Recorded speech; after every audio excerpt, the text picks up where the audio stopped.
GTCFX platformasidan mablag'larni yechib olish uchun chap tomondagi menyudan Withdraw bo'limiga o'ting. Ochilgan ro'yxatdan aktivlarni yechib olmoqchi bo'lgan savdo hisobingizni tanlang va USDT valyutasini ko'rsating. Agar buni birinchi marta qilayotgan bo'lsangiz, tizim kripto hamyonni ulashni so'raydi. Add now va keyin Add account tugmasini bosing. Elektron pochtangizga keladigan xavfsizlik kodi yordamida amalni tasdiqlang. Tarmoqni tanlang. Bizning holatda bu BSC BP Payment.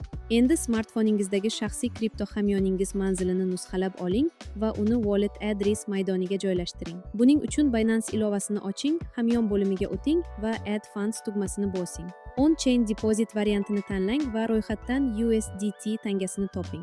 Ochilgan tarmoqni tanlash oynasida birinchi qatordagi BNB Smart Chain BP formini tanlashingiz shart. Tayyor. Qarshingizda hamyoningiz manzili turibdi. Nusxalash tugmasini bosing, so'ngra manzilni shaxsiy kabinetingizga joylashtiring. Ajoyib, hamyon profilingizga muvaffaqiyatli ulandi. Yechib olish menyusiga qaytamiz. Yana savdo hisobimiz va aktivimizni tanlaymiz. 6 xonali fond parolingizni kiriting. BP Payment tarmog'ini tanlang. Ulangan hamyonimiz avtomatik ravishda joylashadi va o'tkazma summasini ko'rsating. Submit tugmasini bosing va Google Authenticator ilovasi orqali yakuniy tasdiqlashdan o'ting. Tayyor, yechib olish so'rovi muvaffaqiyatli yuborildi. Fund Details bo'limida tranzaksiyangiz holatini istalgan vaqtda kuzatib borishingiz mumkin.